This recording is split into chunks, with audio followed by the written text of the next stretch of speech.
Welcome to the video. In this video we're going to talk about losing a model. Unfortunately it does happen to some of us, and it's usually because we have missed one of the basic steps. So I want to go through this video about how to avoid losing a model, and these are hard learned lessons for those of you that have had a fly away, because there are things you can do to help with it. And then secondly, we're going to talk about what to do if your craft actually does fly away to give you the best chance of recovery. So we're going to talk about 6 things in total. We'll start talking about prevention. We'll cover the things that you should be doing on your craft to give you the best chance of not having it sail away from you and disappear forever. We'll also talk about what to do if that starts to happen. I've been with a couple of people who have got into trouble and completely forgotten about their oh dear switch, their return to home, the fail-safes, and just started to panic so much that they weren't even sure which way it was heading when it disappeared out of their sight. We'll talk about using GPS to help as well. A lot of pilots don't use GPS on the smaller racers, but for those of you that add GPS either to the flight controller, or if you're using a model like a plane and you've added the FrSky GPS to it, that's a fantastic way to keep track of where things are going. Then we'll talk about using the buzzer, which is less useful if it's flown more than about 200 feet away, but still very handy if it comes down in a field of long grass, or if you're flying in next to something like a farm and it comes down in a field of crops. Having the buzzer on there is worth its weight in gold to help you find it in the middle of all of that greenery. Then we'll talk about using the RSSI function on the radio to try and locate it. This is a bit hit and miss, and it's something you can practice if you have kind of a spare 10-15 minutes, and also a spare receiver too, to see how it works on your particular radio, because every radio is slightly different. You need to have an RSSI function on it, and you also need to be clear about the way your antenna works on the radio. And then finally we'll talk about what you do if all of that fails.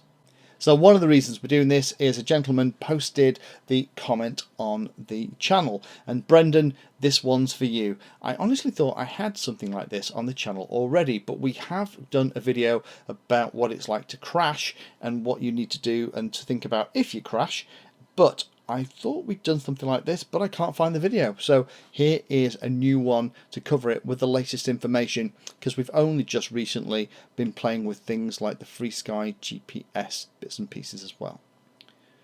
So the first thing we'll talk about then is prevention is better than cure. Now there are a couple of things here that are absolute basics, and a lot of the flyaways in inverted commas happen because these two things aren't set. That's setting the failsafe on the receiver and also setting the failsafe on the flight controller. Now what's the difference between those two?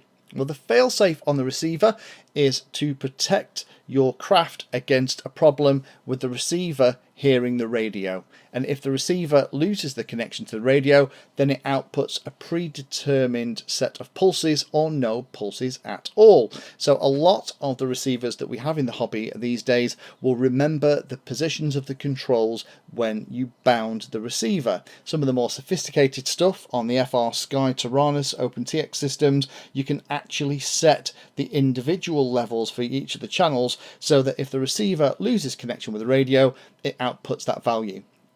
Now make sure that that is set and it's working. Second thing is set the failsafe on the flight controller.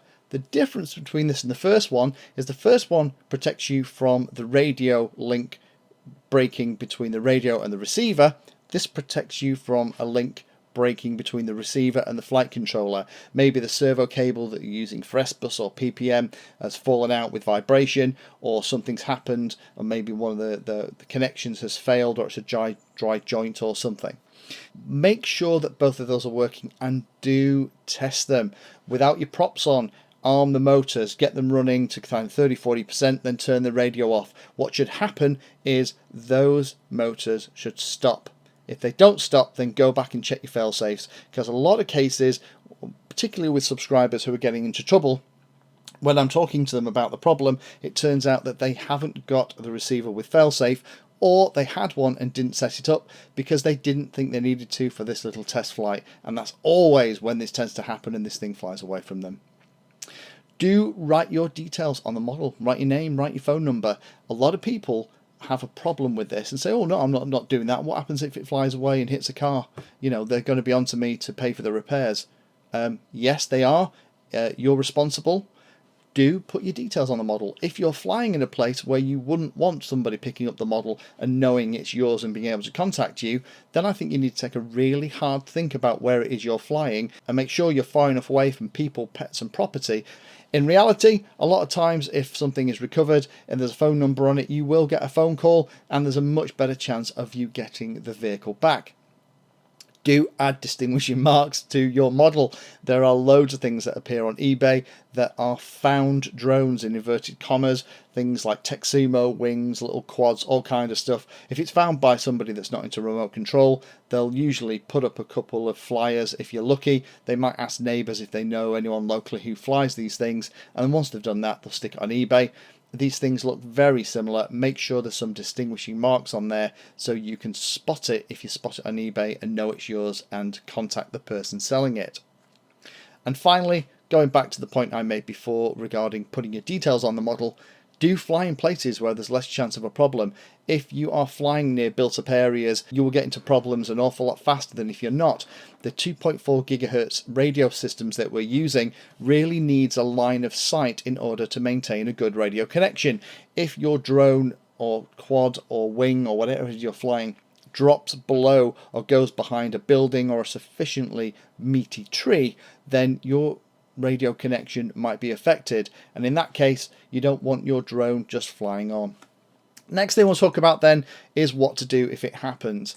It is a horrible feeling. I've been with a couple of people where they have started to lose control. Sometimes it's been because of a technical problem, sometimes it's just because they've managed to fly around themselves and get the craft directly in line with the sun, and they just lose the line of sight connection with the craft, and when they reacquire it, they're also blinking, they can't see what's going on, and it starts to get away from them.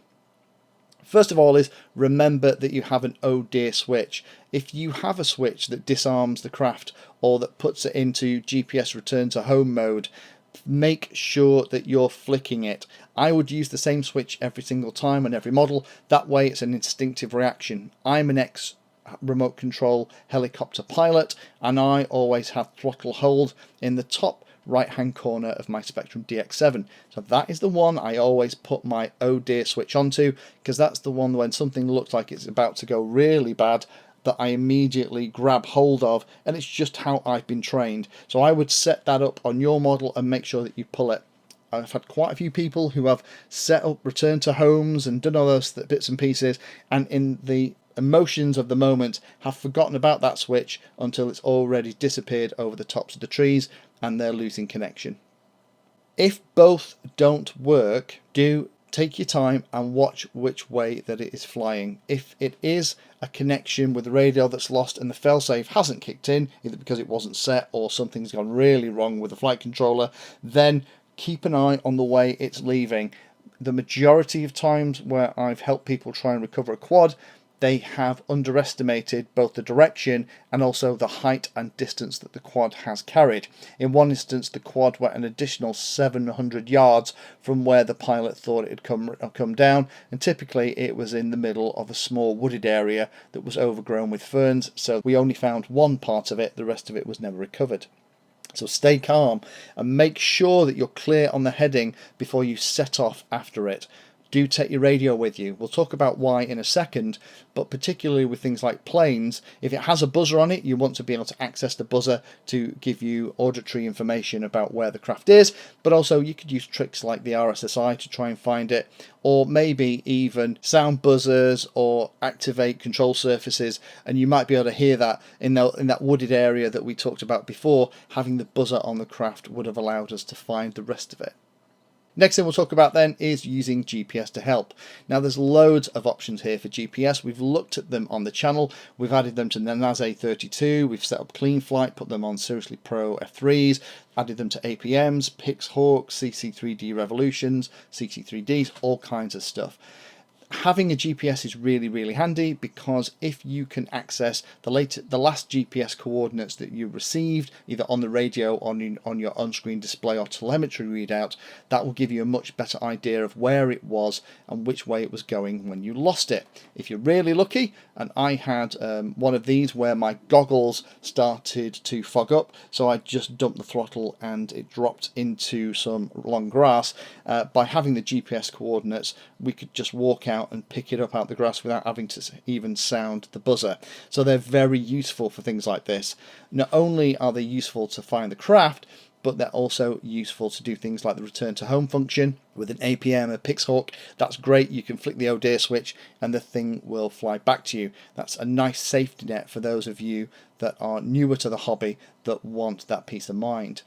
The other thing we've done recently is we've also added the FR Sky GPS to an X series receiver. So if you have a Taranis or OpenTX, the little receiver that you get, the GPS version 2 sensor, is really cheap. You can plug it in. It works amazingly well with the Taranis radio. All that telemetry sent back. You can save it into your SD card logs. You can play it back and figure out where the craft is, but also it's useful. You can do cool things like actually show your flight in 3D on things like Google Earth after you've got back to. So do take your time with that. GPS is absolutely something to consider. Unfortunately, some craft are just too small to get a GPS on there.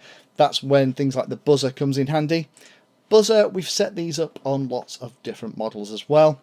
The buzzer, as already talked about, is really only useful when you're near enough to hear the thing going off. So it's better when it lands in a field where the crops are quite high and they're obscuring the model, or in the edge of a flying area, maybe where the grass is getting a bit long, it hasn't been mown for a while. The buzzer and being able to hear it is fantastic. Also particularly handy when it goes into hedges and trees. You know which one you've got to try and get into or shimmy up to try and recover the craft. RSSI is an interesting one. Now, with a lot of radios, things like the Taranis radio, there is a RSSI readout. Now, what this stands for is this is just an indication as to how strong the radio signal is. Now, the way it works is that the antenna doesn't give the same reception in all directions. At the tip of the antenna, it's actually got like a dip. So if your craft is to the side of the usual kind of dipole style antenna that we have on our radios these days, that's the best reception. If it's actually directly over the tip of the antenna, then the radio signal is usually weaker. So you can use this to your advantage. You can use it to try and find the craft.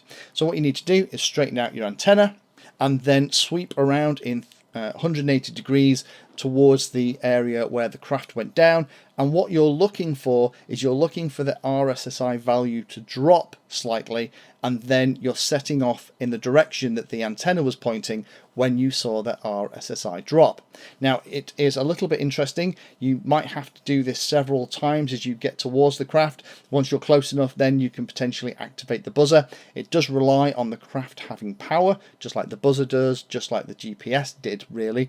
This, of course, does rely on the power being connected to the receiver. So if in the crash the battery was ejected, then this isn't going to work. But what I'd suggest is if you have a spare 10 minutes next time you're out the field, put your model 100 feet away, power it up, just get your friend to kind of stand with it just so that nobody runs off with it. But I'd walk away about 100 feet and then swing around with your radio with the antenna extended and just see whether you can use the radio that you're using to get an idea of which direction that the model is in.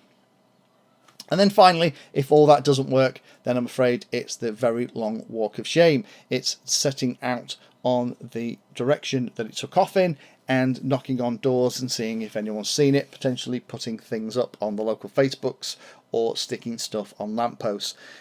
So hopefully that helps those of you that are thinking about this. My advice is make sure that all your fail-safes are set up, make sure they're working perfectly, and use them when you can. If you can't, stay calm, hit the oh dear button if you've got one set up. If that doesn't work, try and use the GPS coordinates if you've got GPS on there. If it's come down and it's going to be close enough, try and use the buzzer, or use RSSI and sweeping around to try and get you close enough to use the buzzer to try and recover the craft. If those aren't helping you at all and you're not getting anywhere because the battery's been ejected, then I'm afraid it's just a case of going out there, knocking on doors and seeing if you can find the craft.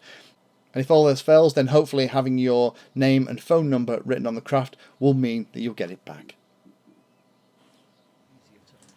Thank you for taking the time to watch that video. There are lots of other videos on the channel and they're carefully ordered into playlists, so you may find that there are other videos on this same subject that you can go and watch. So I would recommend going into the playlist area of Painless360 YouTube channel and looking around and seeing what there is. You never know what you might find. Thanks for watching. Please like, subscribe, and happy flying.